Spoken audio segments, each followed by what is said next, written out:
are we truly democratic? Unexamined life is not worth living. You must at any step try to examine what we are doing. After 25 years of experimenting and trying to be a democratic country, it is now time to ask questions. Are we truly democratic? And you start by defining what it's supposed to be. Democracy is supposed to be government of the people, by the people, for the people. So the fundamental question, is this government of the people? Is it by the people? And is it for the people? Beneath this is supposed to be a benefit for the people, which is not there today. Absence of which have led to leadership failure over the years that brought massive corruption, hunger, sufferings, all sorts of pain, insecurity, everything. So the opposite is what we've experienced. What we should actually be celebrating is a some sort of state capture, where those who have captured it have cornered all the benefits that are meant for the people. All the people are supposed to see in terms of good education, good health, and pulling them out of poverty have been cornered by the few that have captured the system. And they continue at the suffering and expense of all. And the list is endless. You can go there and see the measure of democracy. We are 4.23, which shows we're low. You look at the hunger index, we're 109 over 124 countries measured, which shows we're low.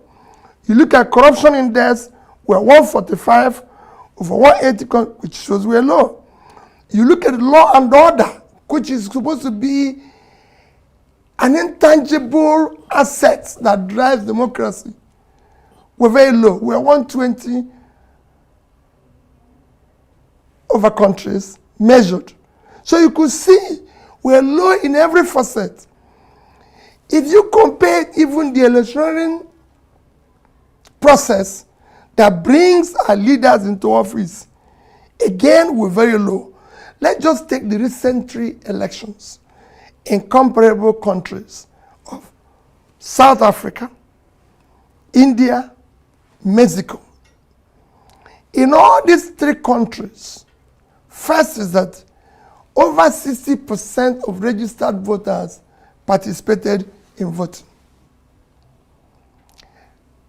Polling booths opened, over 80% opened on time and closed on time without incidents, no ballot snatching, no this and everything. And results were transmitted electronically without any hitches, no glitches, nothing. Well, there was a slight hitch in the South African transmission, but not to the degree. No, it didn't affect the result because every party accepted it. It was a very minor thing. I watched it sitting down in my own sitting room from beginning to the end. India, that was supposed to have over, the people that voted in India are 3 times the Nigerian population. Yet you could see it. The election was accepted. In our own case, less than 25% of the voters participated. And indeed, those who came out, many of them were prevented from Thank you. At the polling booths, did not open on time, closed late, closed early, with all sorts of fraud and everything. And when you think about it, in these countries that I mentioned, these were carried out by ordinary citizens. In our own case, despite all this fraud, glitches, everything, it was being executed by professors. So there must be something we need to re-examine and ask ourselves question, how do we get it right? For our children, for the future generation, we can't continue on this path. So how do we get it right? By doing it rightly. The government can stamp and said, I recall late President Yaradua, who's admitted that the process that brought him to office is faulty. And he was bent on changing it and putting the right steps to do that. So do you think which was followed up by Jonathan? Right. And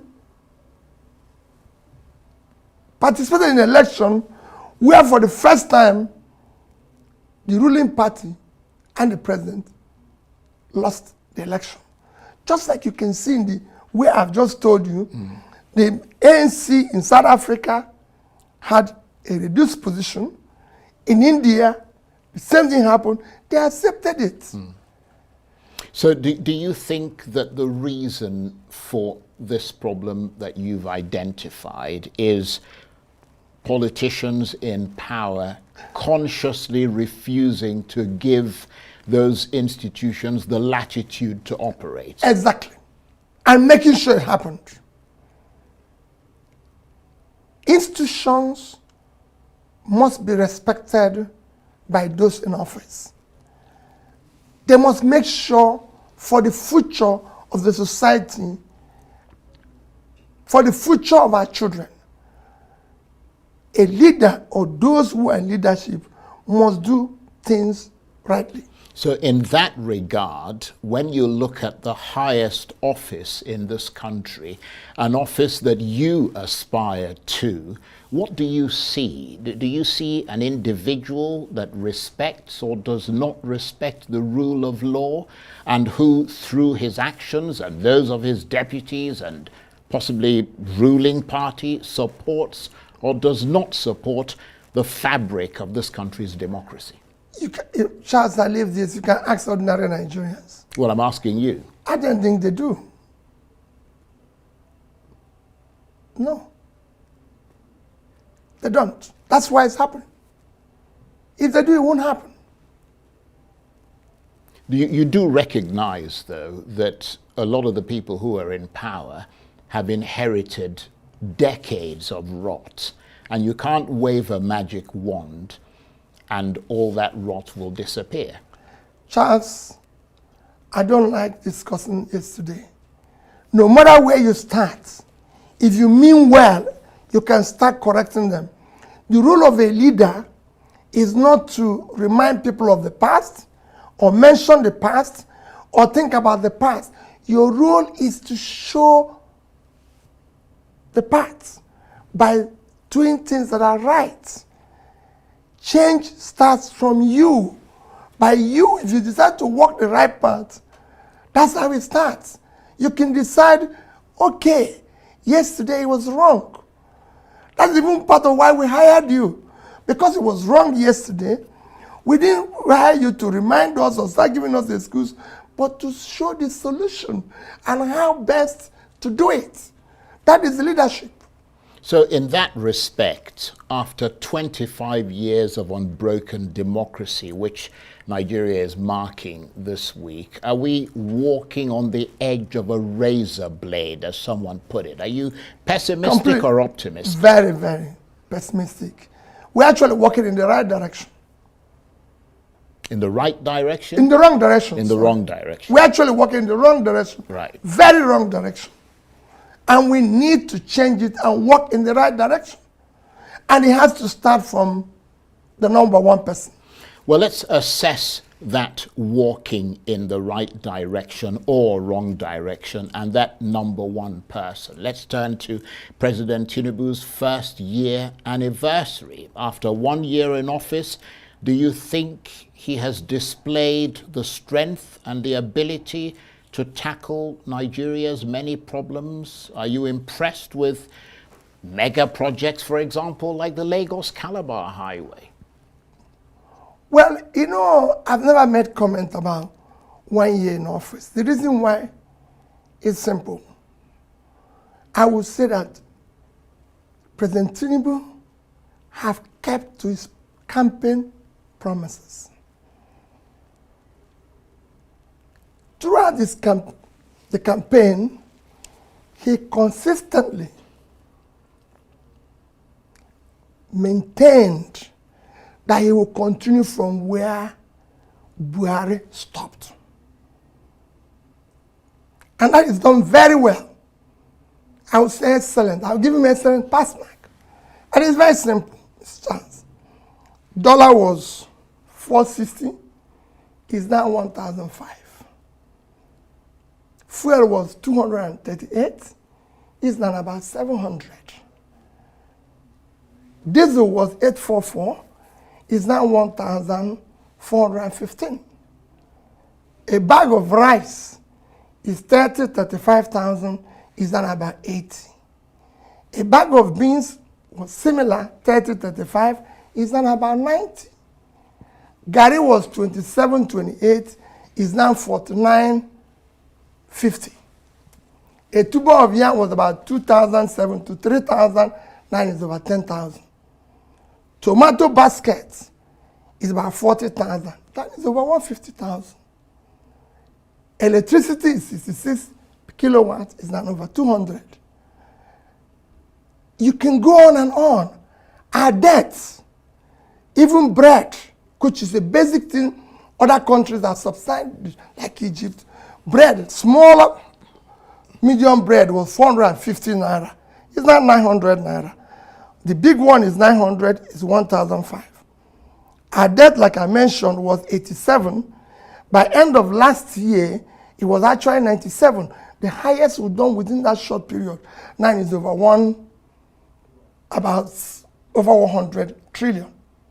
In fact, this year alone, the government, through the Central Bank of Nigeria, have issued and taken from the system borrowing of over 16 trillion naira.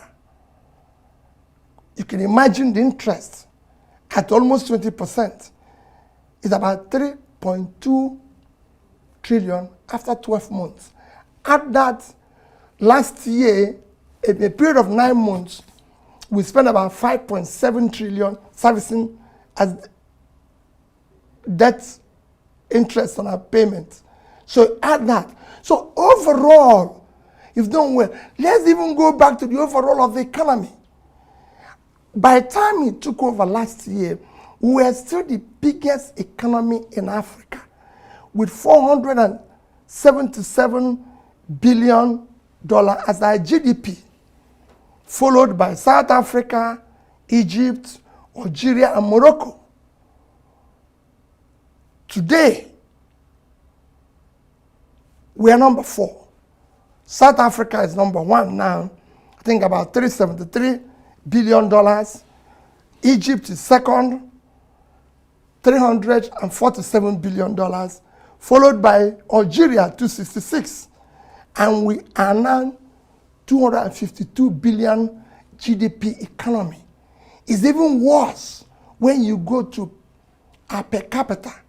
We are actually 1/4 of per capita of the list of these nations that I mentioned. South Africa is over 6,000 per capita. Egypt is 4,000 plus. So is Algeria. And then Morocco, which among this is supposed to be the 5th, at 4,210, and we are 1,000 plus. So we actually are going low. We're coming from a low of per capita of 3,000 plus in 2014. So with every other thing have headed south. You see, insecurity is worsened. Well, corruption has worsened. Right. Let's adherence to the rule of law has worsened. The country has been nepotism is at the highest. Let's look at one issue that you mentioned, and you came up with quite voluble statistics there, and that is the issue of the economy.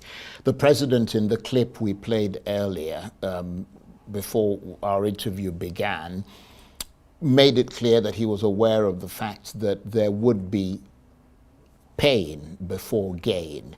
I mean, if you look at every economy, from Argentina to all the ones that have tried to reform their economies, there's always a bit of pain before the gain comes. That comes with putting in reforms, and fundamental reforms that would eventually lead to an improvement in the economy. What I'm curious to know is, if you had become president, how difficult would it have been to govern in the current environment? Because you would have inherited essentially what President Buhari left for you to inherit. Because some have argued that whoever took over from President Buhari would have inherited a country that would have been very difficult to fix, with so much borrowing and debt and corruption and the fall in the currency and all the rest of it. Yes, you could argue that the government, that was part of what they said were their reforms. But in other words, you would not have been able to turn things around and deliver in 1 year. Charles, the first thing you do as a leader who inherited a difficult situation is to lead by example. A bill for an act to amend the Electoral Act 2022 to make electronic transmission, electronic auto collation, and live online publication of election results mandatory by the Independent National Electoral Commission, INEC, and for related matters. So it's not about just transmission of film from EC8A to IREV. No. This 2025 proposed bill that we have here goes beyond that. Because what we saw is that INEC sends the form EC8A, all manner of copies. Sometimes it's a picture of somebody in the restroom, and then sometimes it's all manner of forged things. No, this amendment bill goes beyond that. It's saying that you will make INEC to compulsorily, mandatorily ensure to make the transmission, electronic transmission, electronic auto collation, which means that once the result is declared in a polling unit, INEC is displaying it to us real time. Before that result is taken to the registration area collation center or the ward collation center, we are seeing the result from the polling unit. So all those collation that will take place in the ward, that will take place in the local government, that will take place at the state, they will just be for, what do you call this thing? Okay, let me just use backup. They will just be for doing the normal paperwork, to provide evidence of the paperwork, but the election result would have gone immediately the result is announced at the polling unit. That way, all this snatching of ballot boxes, all this mayhem that takes place in the polling unit, they will not be there anymore. And guess what? Look at where it gets even more beautiful. It says live online publication of electronic results. So INEC will be mandated by this amendment to transmit the result live on the INEC website. You will have the map of Nigeria with the state, with the local government, with the ward, with the polling unit. You can access them just the way you see it on CNN when they are doing the American. They can do it. It's very easily achievable. We have our own software that can do that. And we are just individuals. We don't have billions of naira given to us for elections. So INEC cannot say they cannot do it with all the billions that we gave them, 350 billion naira. They can do it. 2027 will not be business as usual, but that depends on whether we take action today. Now, in addition to INEC publishing those results on their website, this Electoral Amendment Act will mandate INEC to do another thing: provide publicly available APIs that TV stations can use, that civil society organizations can use, that individuals can use, NGOs can use, to display election results in real time from polling units on their own website too, or for television programs, so that as the results are coming, we are seeing it. It does not leave any room for manipulation. This is the game changer. Tinubu will not like this. APC will not like this. Most of the lawmakers in the National Assembly will not like this. But the law is the law. We have a right to demand this amendment. And this is what all Nigerians must demand. Any Nigerian that is not demanding this electoral amendment is an enemy of Nigerians. It doesn't matter who that person is. Let's go further. Now, Section 50 or Section 50 subsection 2 says, voting at an election and transmission of results under this act shall be in accordance with the procedure determined by the commission. That's the old one. Now, here's the new one. Say, voting at an election shall be by such method as the commission may prescribe, provided that every result from a polling unit shall immediately after announcement be transmitted electronically. Let me zoom it in a little. Yes.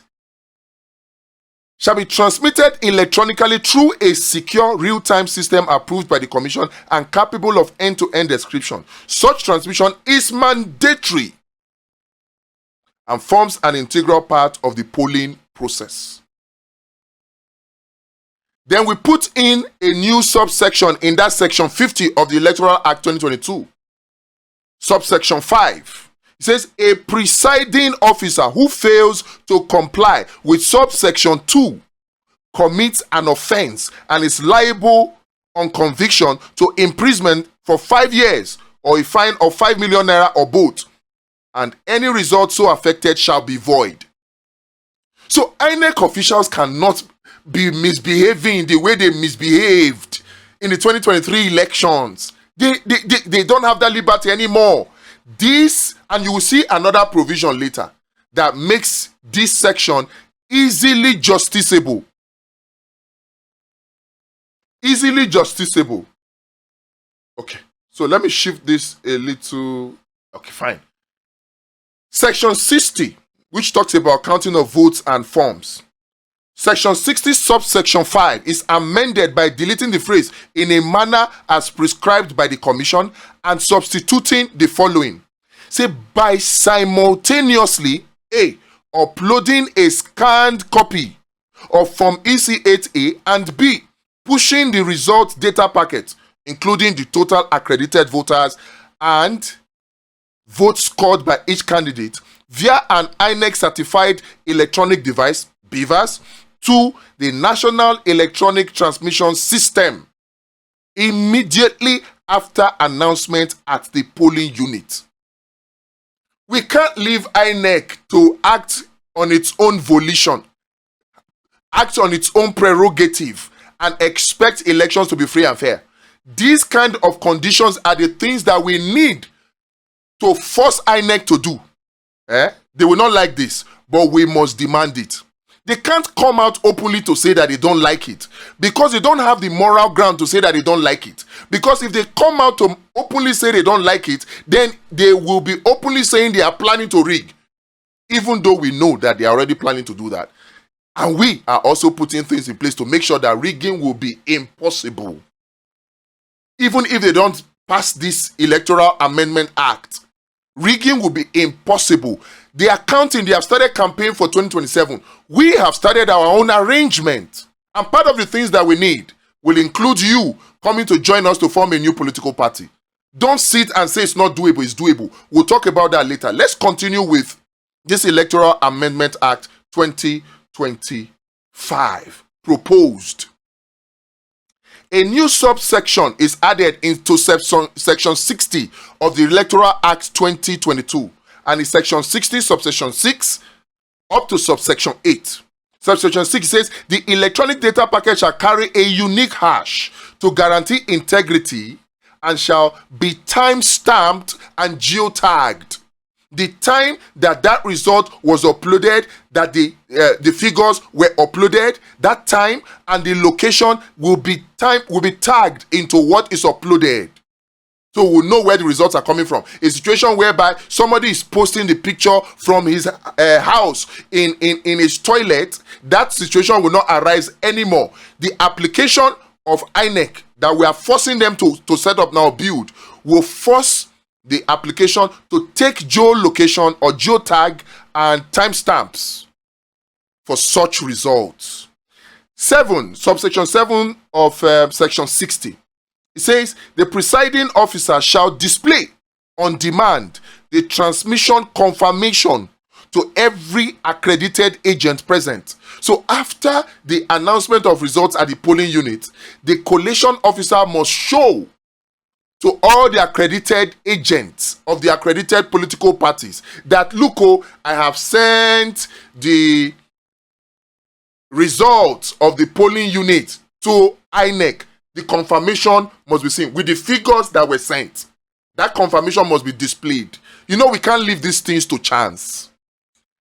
Subsection 8, failure to transmit in accordance with this section shall constitute non-compliance substantial enough to invalidate the polling unit results. We can't leave these things to chance. This amendment is what we have been waiting for. Look at section 62, post-election procedure. It says the marginal note, there's a marginal note in the Electoral Act 2022. That marginal note now will be changed to this one. It says the marginal note is substituted with post-election procedure, electronic collation, and publication of election results. In subsection 1 of section 62 of the Electoral Act 2022, we must now have, after deliver same, we must now insert the and ensure the electronic version has been successfully received on the National Electronic Election Result Transmission System. Then subsection 2 of section 62 should now read, a collation officer shall rely first and exclusively on the electronically transmitted unit result, that's polling unit result, auto-collated by the National Election Result Transmission System, already published online.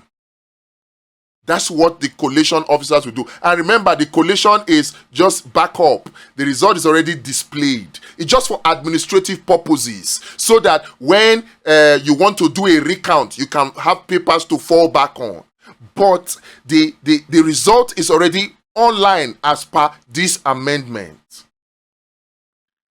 Section 64, declaration of result. In subsection 64, subsection 4 of section 64, subsection 5, replace shall use with shall exclusively use and delete words subject to user verification. Okay, those are many ones. Now look at this one.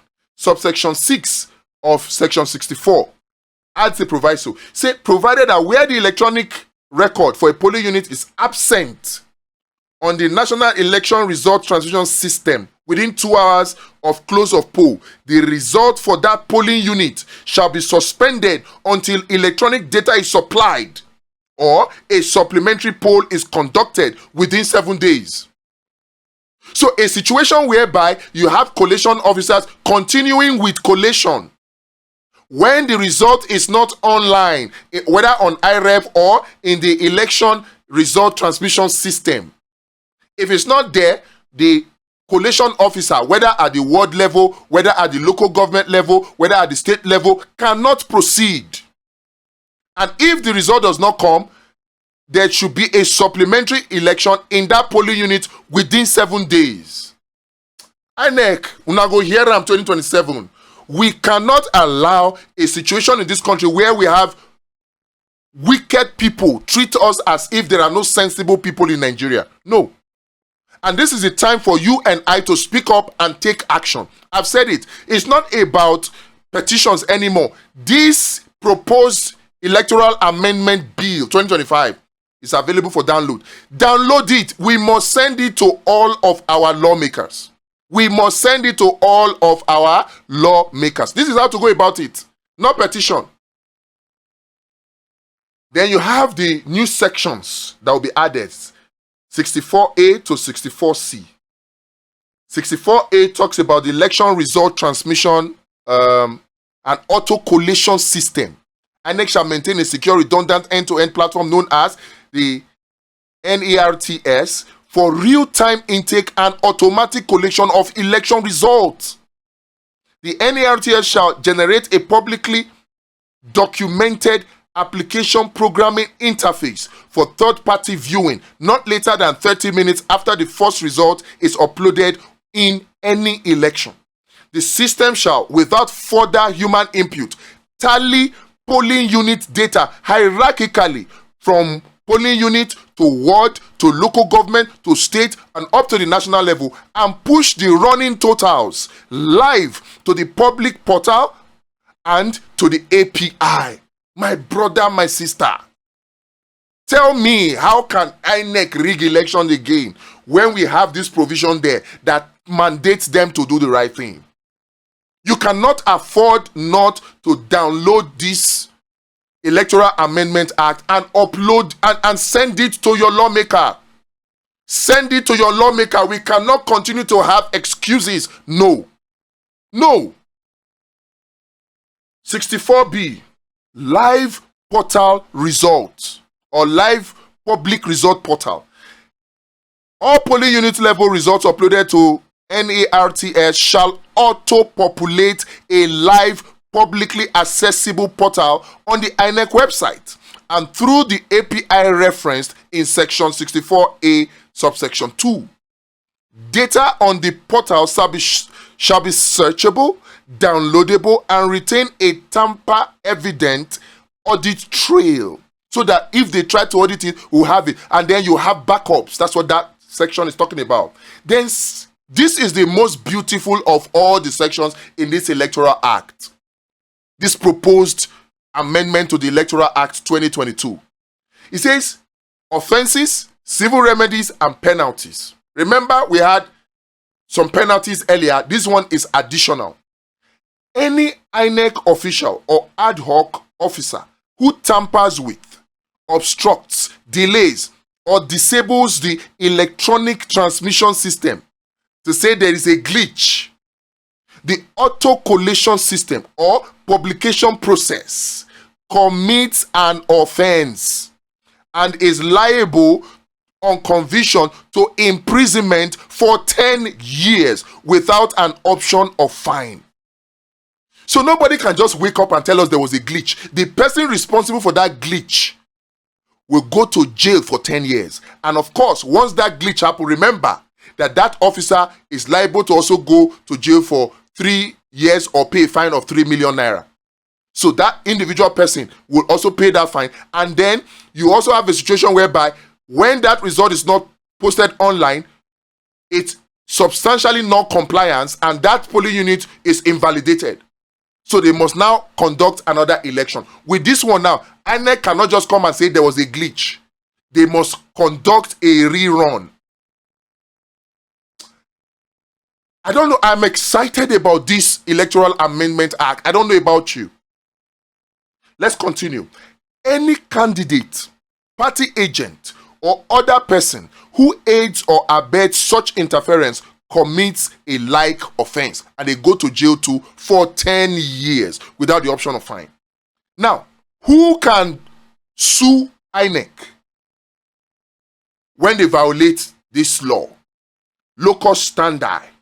Any registered voter, political party, or candidate shall have the right to institute civil proceedings against the commission or its officers for failure to comply with any provisions of this act, and may petition the appropriate security or anti-corruption agencies for investigation and prosecution. No preliminary objection on standing shall defeat such an action. This Electoral Act is the end game. This is the one that will finally guarantee that our electoral processes are free and fair. We have not bothered about other things yet. Let's just have this one first. At this point, I'll ask, maybe some of you might have some additional amendments to make. Let me know.